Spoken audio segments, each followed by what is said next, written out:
Today's psychology homework is strengths discovery.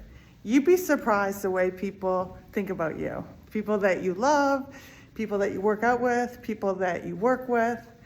So today's psychology homework is to create an opener, sort of a fun exercise the next time you get together with friends or your family, or call someone, text someone tonight and say, what are 3 things that you stand out for you, for me, as a strength?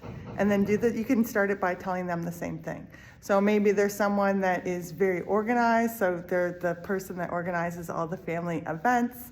Maybe it's that they're uplifting, maybe that they're calming. What are the things that stand out for you, for them? So tonight, 3 ways that you are a strength in other people's lives, and 3 ways that they are a strength in your life.